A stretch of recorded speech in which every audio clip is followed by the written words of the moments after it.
Hoy vamos a hablar sobre el precio de la gasolina.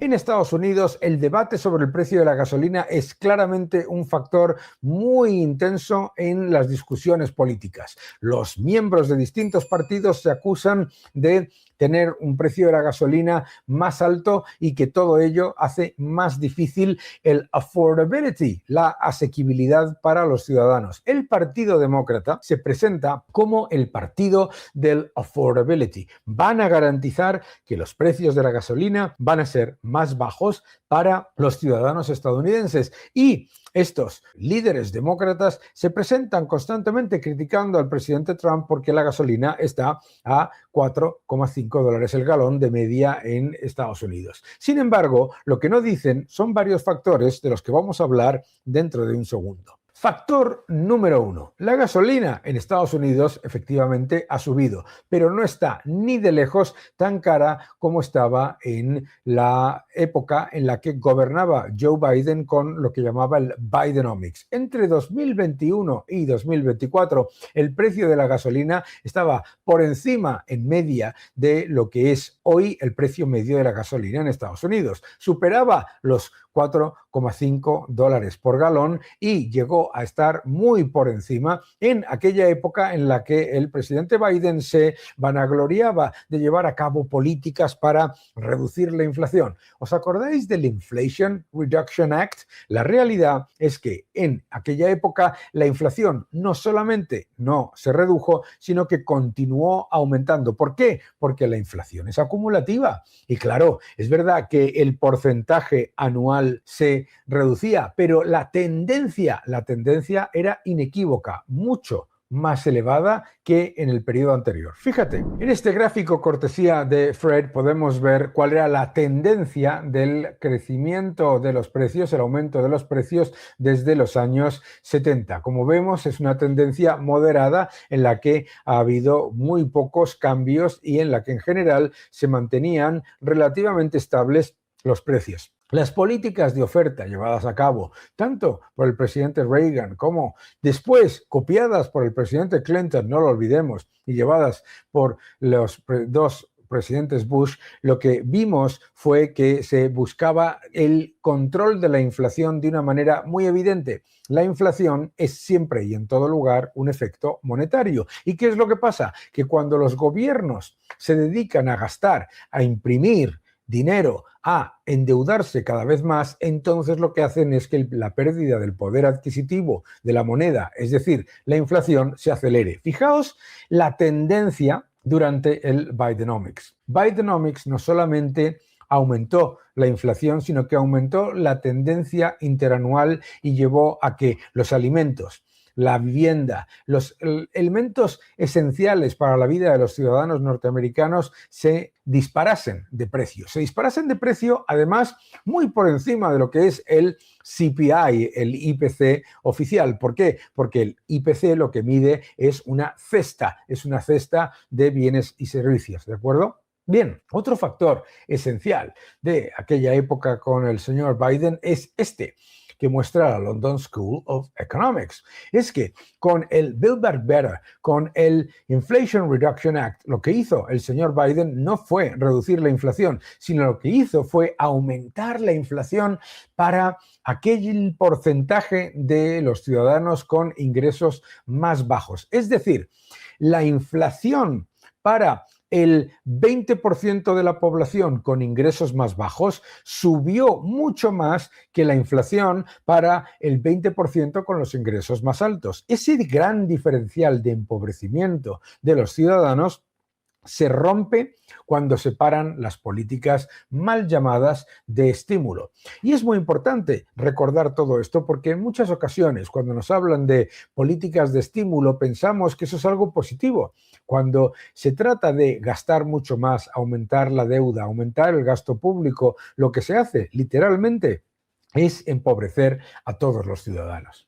Es importante también tener en cuenta que desde el momento en el que llega el presidente Trump y se eliminan las políticas de demanda, las políticas de gasto público, las políticas de aumentar constantemente el sector público y la actividad de manera artificial, inflando el Producto Interior Bruto con gasto público, con inmigración y con más empleo público, ¿qué es lo que ha ocurrido en el momento en el que se revierten esas políticas? Con el presidente Trump se ha empezado a reducir el gasto público, a reducir, eso sí, muy importante, el empleo público y a contener la voracidad del sector público, reduciendo impuestos y mejorando la calidad del crecimiento con más inversión, más consumo y menos sector público. Bien, la evidencia está en los datos del sector manufacturero. El boom manufacturero es indudable. Aquí lo veis, cortesía de Bloomberg, cómo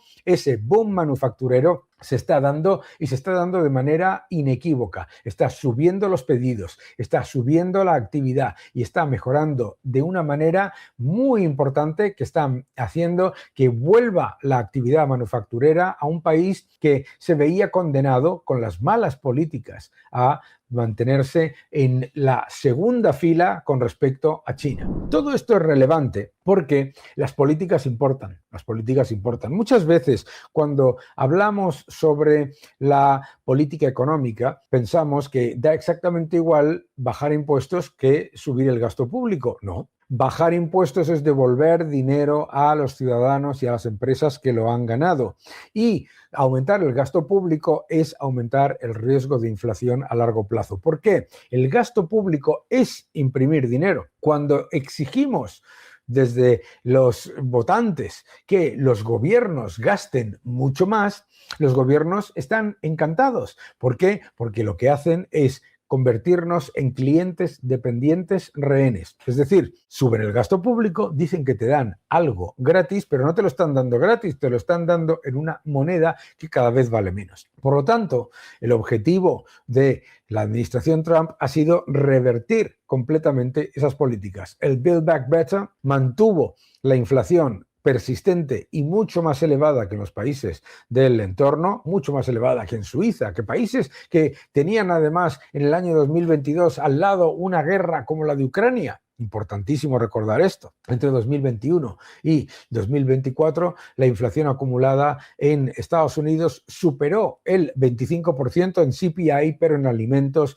y en los elementos claves de los gastos de los ciudadanos estadounidenses superó el 50%. Eso es importante recordarlo cuando los demócratas nos hablan de affordability, de asequibilidad. ¿Qué es también lo que tenemos que recordar cuando los demócratas nos dicen, la señora Warren, el señor Sanders nos está hablando de que el precio de la gasolina es demasiado alto y que tienen que gobernar los demócratas para mejorar la situación? Lo que tenemos que recordarles es la realidad. Acompáñame. Y la realidad lo que demuestra es que en los estados donde gobiernan los demócratas, la gasolina es muchísimo más cara. Cuando miramos los datos de gasolina, vemos con sorpresa que aquellos que se dicen como líderes de la asequibilidad, de la affordability, resulta que tienen precios de la gasolina mucho más elevados. El señor Gavin Newsom en California tiene una gasolina que supera los $6,15 por galón, de una media de todo Estados Unidos de 4,52. No podemos olvidar tampoco que en la media del año 2021 a 2024 del señor Biden, la gasolina estaba por encima de los $5. Es decir, sin guerra y beneficiándose, como se beneficiaba Estados Unidos, de un entorno en el que las dificultades de Europa y las dificultades de otros países le permitían a Estados Unidos mantener un liderazgo económico. A pesar de todo ello, la inflación en Estados Unidos se disparó porque el Build Back Better y el Inflation Reduction Act no eran Build Back Better, eran Build Back Worse, y el Inflation Reduction Act terminó siendo un Inflation Perpetuation Act. Muy importante recordar esto. ¿Por qué? Porque claro, cuando los demócratas nos hablan de affordability, de asequibilidad, hay que recordar que cuando miramos los 4 estados de Estados Unidos con la gasolina más cara, todos son estados en donde gobiernan los demócratas. De hecho, cuando miramos esos factores y esos riesgos, la realidad es que los demócratas siempre suben los precios de la gasolina y de los elementos básicos para los ciudadanos. ¿Por qué? Porque lo que empiezan a poner son gigantescos impuestos mal llamados medioambientales.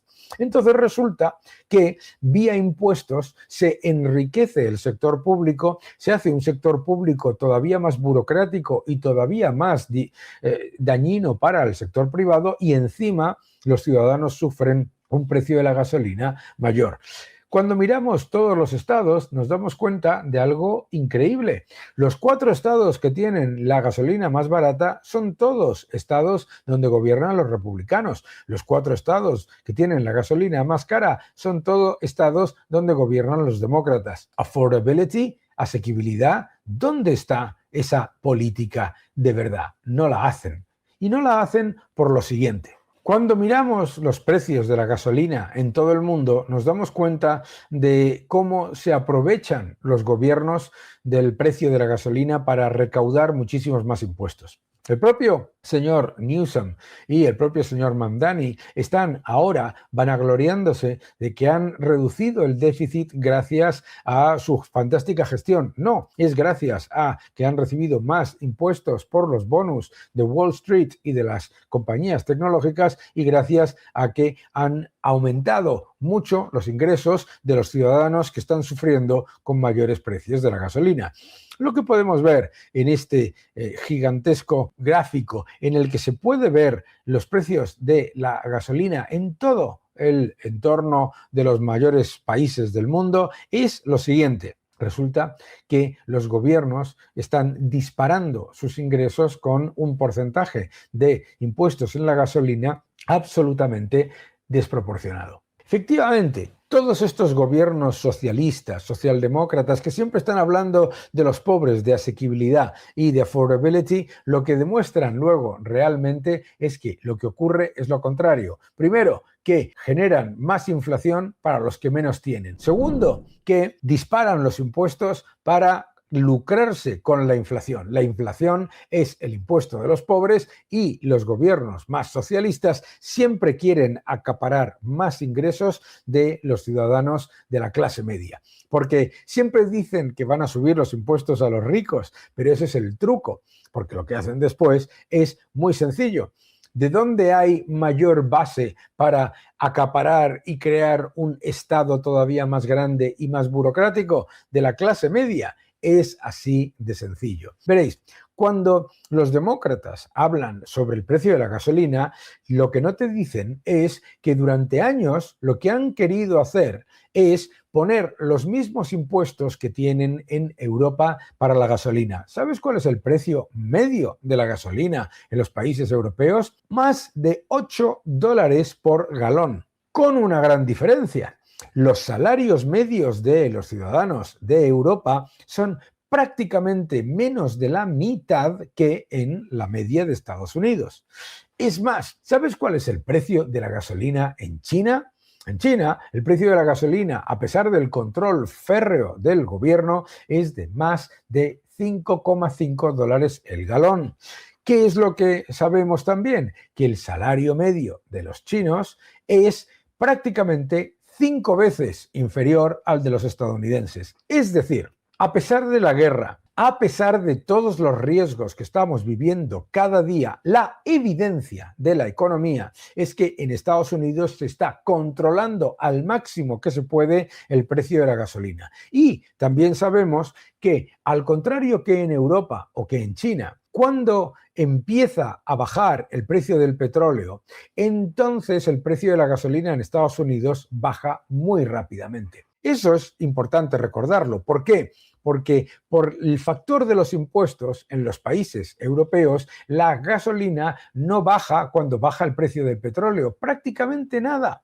¿Por qué? Porque el porcentaje de impuestos es tan alto que hay algunos países, los mal llamados más socialdemócratas, los nórdicos, etcétera, en donde el porcentaje de impuestos en el precio de la gasolina es más del 60%, más del 60%. Por lo tanto, cuando escuchas a los demócratas hablar sobre la gasolina, sobre la asequibilidad y sobre políticas públicas, no olvides que lo que te están diciendo no concuerda con lo que dicen y sobre todo con lo que después hacen. La realidad es bien clara. Donde gobiernan, gasolina más cara. Y cuando gobiernan en otros países donde tienen el poder, ponen muchos más impuestos que en Estados Unidos. La reducción de los precios de la gasolina vendrá claramente de tres factores. El primero, por supuesto, es que Estados Unidos ha pasado de ser el mayor importador de petróleo del mundo. Hace unos años importaba más de 11 millones de barriles al día, a ser el mayor exportador de petróleo del mundo. Ahora Estados Unidos es una superpotencia energética. Tiene esa capacidad de producir más de 13,5 millones de barriles al día y además de exportar. Muchos ciudadanos en Estados Unidos me dirán, bueno, pero la gasolina sigue estando a 4,5 dólares el barril, al galón. Efectivamente, está a 4,5 dólares el galón, pero piensa dónde estaría si Estados Unidos no fuese el mayor productor de petróleo del mundo. Mucha gente también dice, bueno, pero es que eso todo es por culpa de la guerra de Irán. Pero es que la guerra de Irán se hubiera dado en cualquier caso cuando, como dijo claramente el director general de la Agencia Internacional de la Energía Atómica, Irán tuviese la capacidad de hacer las 10 bombas atómicas que le daba la fortaleza de tener el uranio enriquecido para esa actividad militar. Eso no era algo que no iba a pasar, eso era algo que era inevitable. La Agencia Internacional de la Energía Atómica hizo 2 resoluciones contra Irán diciendo que era imposible que el programa nuclear de Irán fuese para uso civil. Es muy sencillo, para que lo entendáis. Para uso civil no se necesita uranio enriquecido mucho. Lo que se utiliza en el uso civil para las centrales nucleares es uranio enriquecido un 4% como máximo. Cuando lo están enriqueciendo más del 50%, del 60%, lo que están haciendo es grado militar para tener el equivalente a 10 bombas atómicas. Pensar que eso no iba a saltar en una crisis global en algún momento, eso es obviamente como mínimo, pues digamos que ingenuo. Bien, pero una vez que sabemos todo esto, sabemos también que la subida de los precios de la gasolina es temporal. En el año 2022 le echaron la culpa de la guerra de Ucrania a la subida de los precios de la gasolina. Te voy a contar una cosa. ¿Sabes que en el año 2022 el precio del petróleo terminó por debajo del nivel al que estaba cuando empezó la guerra de Ucrania? ¿Sabes lo que pasa? Lo que pasa es que muchas veces te dicen precio del petróleo, guerra, guerra, precio de la gasolina. No necesariamente, porque puede pasar, como pasó en el 2022, que el precio del petróleo baje rápidamente y entonces te encuentres con un precio de la gasolina que se dispara de manera completamente injustificada. Y se dispara de manera injustificada porque no tiene nada que ver con el precio del crudo o con los márgenes de refino, sino que tiene que ver con la política de los gobiernos de aumentar el gasto y aumentar la deuda. Esa parte es clave. Mucha gente afirma que la administración Trump también está aumentando la deuda, pero no podemos olvidar que el déficit se ha reducido en más del 50% con respecto a los niveles a los que los dejó el Partido Demócrata. Y claro, efectivamente, no se pasa de aumentar la deuda en casi 2 billones de dólares a simplemente reducirla de un día para otro, porque se toman medidas graduales. El nuevo orden económico mundial, ya en 4ª edición. No te lo pierdas. Mil gracias a todos. Te va a gustar. El nuevo orden económico mundial. La realidad de la economía estadounidense es que tiene un enorme potencial, pero hay que levantar todas las losas que se pusieron y que hicieron que la economía fuese mucho más lenta, y por eso lo que se necesitan son medidas de oferta, medidas que fortalezcan al sector privado y que no engorden al sector público. Muchas gracias por seguir este canal.